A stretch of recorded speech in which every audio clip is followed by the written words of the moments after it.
처음부터 끝까지 흥미진진했던 2020-21 시즌 첫 번째 머지사이드 더비. 판다이크 다치게 했던 픽포드의 양발 태클은 왜 퇴장이 아니고 막판 핸더슨의 극장골은 정말 오프사이드가 맞는지 경기 리뷰와 함께 상세히 들여다보도록 하겠습니다.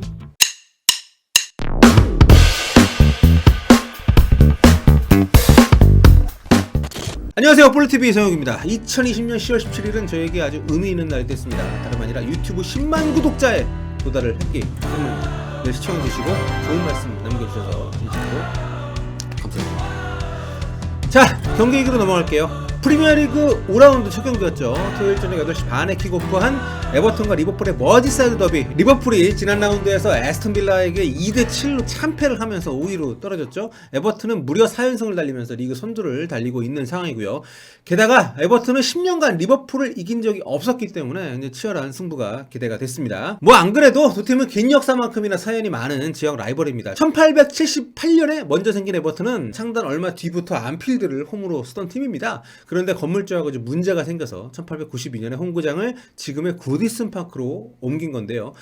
그리고 에버튼이 떠나니까 안필드의 건물주가 이제 만들어서 여기서 뛰게 한 팀이 바로 리버풀입니다. 그때부터 지금까지 둘은 리버풀이라는 도시를 연고로 하는 필생의 라이벌이 됐는데요.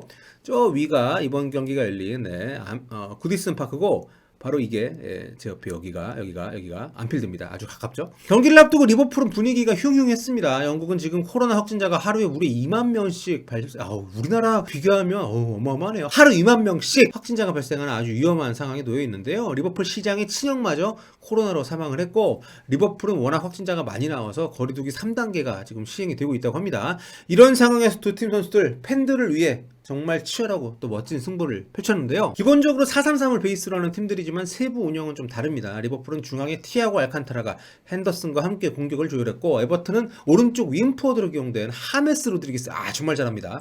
중앙까지 아우르면서 플레이메이커 역할을 했어요. 티아고와 하메스의 수준 높은 볼 배급, 보는 눈을 즐겁게 했던 그런 시합이었습니다. 경기는 2대2로 끝이 났습니다. 살라가 시즌 4호 골을 넣었고요. 이번 시즌 매경기 골을 넣고 있는 에버튼의 칼버트 르인은 이번에도 또 헤딩으로 골을 넣었습니다. 하메스의 코너킥 좋았습니다만 칼버트 르인의 헤더가 정말 강력했죠. 이로써 칼버트 르인은 손흥민을 한 골차로 제치고 올 시즌 7골 득점 단독 선두로 올라섰습니다. 리버풀의 살라도 한 골을 추가해서 손흥민과 동률 2위가 됐고요.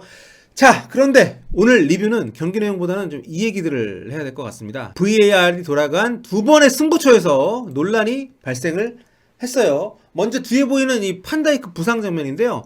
에버턴 골키퍼인 픽포드가 정말 이 거친 태클, 그 양발로 다리를 조져버리듯이 들어갔습니다. 사실 이거 퇴장감이라고 생각을 했거든요. 그런데 결과는 노카드, 레드는커녕 옐로도 안 나왔어요. 이게 왜냐면 이게 옵사이드 반칙 직후에 나온 충돌이었다는 거예요. 그러니까 이 공을 잡을 때 판다이크 위치가 VAR 끝에 이제 옵사이드로 판정이 난 겁니다. 옵사이드 휘슬이 울린 이후에는 인플레이 상황이 이제 아니기 때문에, 그래서 픽포드 골키퍼의 행위가 아예 파울이 안 된 겁니다. 경기 후 현지 보도를 보면 VAR실에서 이 장면이 레드카드가 아닌 걸로 판단을 해버렸다고 해요. 이게 왜 그러냐 하면 픽포드 골키퍼의 양발 태클이 난폭한 행위에 속하는 반칙이 아니라 심한 반칙 플레이에 속하는 반칙이었기 때문입니다.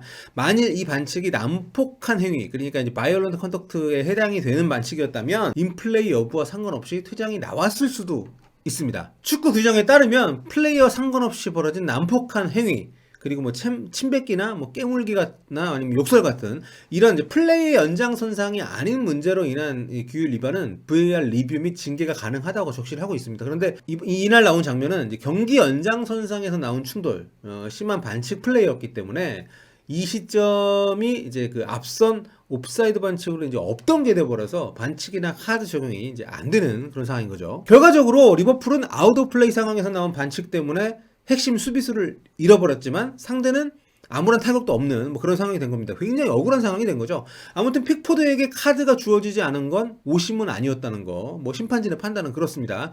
다음 VAR은 훨씬 더 극적이고 치명적이었습니다. 추가 시간에 터진 리버풀 조던 핸더슨의 3대2 극장골 취소 판정인데요. 주심이 VAR을 통해서 극장골 과정에 옵사이드 반칙이 있었다고 극장골을 취소를 시켜버렸어요. 핸더슨의 골을 어시스트한 사디오 마네의 위치가 티아고가 패스를 하는 순간에 옵사이드였다는 거죠. 이 판정으로 경기가 이제 2대2 무승부로 끝이 났으니까 승부를 좌지우지한 판정이었습니다. 이게 오심이네 아니네 말이 많은데요. 결과적으로 오심은 아닙니다. 다만 논란이 충분히 있을 만한 그런 장면이긴 해요. 당시 이제 중계 화면에 노출된 이게 이제 옵사이드 판독 장면인데요. 얼핏 보면 마네의 위치가 동일선상으로 보입니다. 온사이드로 보이죠? 하지만 이 자세히 보면 VAR이 그 상대팀 두 번째 최종 수비수니까 옵사이드 기준이 되는 그 선수의 골대 가까운 쪽 부분 일직선을 긋고 그리고 마네의 팔과 어깨 사이에서 시작하는 땅으로 뻗는 수직선을 이제 그어서 이게 비교를 하는 겁니다.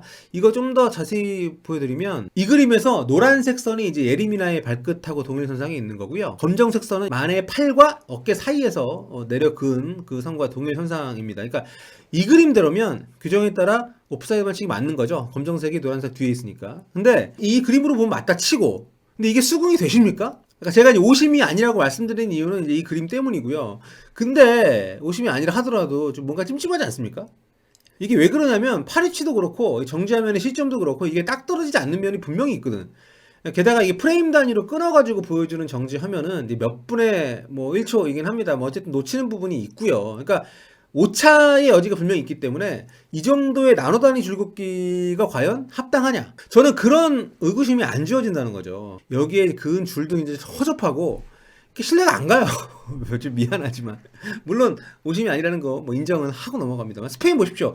3D 화면으로 쫙 돌려가면서 뭔가 신뢰감 주지 않습니까? 잉글랜드의 현지 전문가들은 이게 이제 VAR만의 문제라기보다는 애매하게 해석한 규정, 애매하다기보다는 너무도 기계적으로 해석한 규정, 그리고 VAR을 적용하는 주심들의 어떤 지나친 원칙주의 뭐 이런 것도 한몫한다고 지적을 하고 있습니다. 가장 뜨거운 게 팔과 어깨를 구분하는 기준의 이제 도입인데요.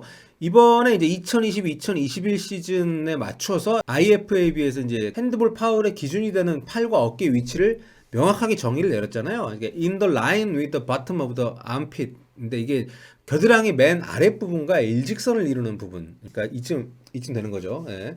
그러니까 여기 위로는 어깨고 아래는 이제 팔이라는 건데 흐릿하잖아요. 이게 경기 중에 정지하면 딱 세워놓고도 그 구분을 하는 게 이제 쉬운 일은 아니라는 거죠. 프리미어리그 사무국도 이제 이런 우려 때문인지 올 시즌 개막을 앞두고 이런 그림을 이제 올렸어요. 이제 팔 위치하고 핸드볼 파울 기준을 이제 자세하게 설명하는 포스팅도 함께 올렸는데 처음에 이게 우리나라에 잘못 소개가 돼가지고 반팔 소매 기준이다 뭐 이렇게 했는데 반팔 소매라는 것도 온바다 다르니까 문제는 잉글랜드 FA의 규정 해석이 좀 굉장히 기계적인데 올 시즌에 핸드볼로 PK가 엄청 늘고 이제 오프사이드 적용 기준도 빡빡해진 그 이유하고도 연관이 있는 거죠. 그러니까 정확한 표현은 이제 겨드랑이 아랫부분하고 일직선인데 어깨에 해당하는 부분이 이전에 비해서 좀 더 넓게 적용이 된다는 거죠. 그러니까 현지에서 이번 마네하고 전반전 그 판다이크 오프사이드 장면을 보면서 지난 시즌이라면 온사이드였다 이렇게 얘기하는 것도 그런 이유 때문입니다. 기존에는 거의 뭐 팔 전체를 또 오프사이드 줄 때도 그 좀 더 어깨에 가까운 어깨 끝에서 이제 선을 그었기 때문에 근데 이제는 여기서 보시는 것처럼 아래에서 이제 긋게 된 겁니다. 아무튼 그래서 바뀐 규정에서는 파울이 맞는 상황이 와도 일단 1차적으로 불만들이 생기는 거죠. 뭐 이게 축구냐? 뭐 이런 얘기도 나오고 프리미어리그 주심들의 굉장히 보수적인 태도도 문제를 좀 키운다고 봅니다. K리그하고 프리미어리그 이 두 리그 주심들의 VAR 보는 방법 가장 큰 차이가 뭐라고 생각하십니까? 프리미어리그 주심들은 온필드를 잘 안 봐요.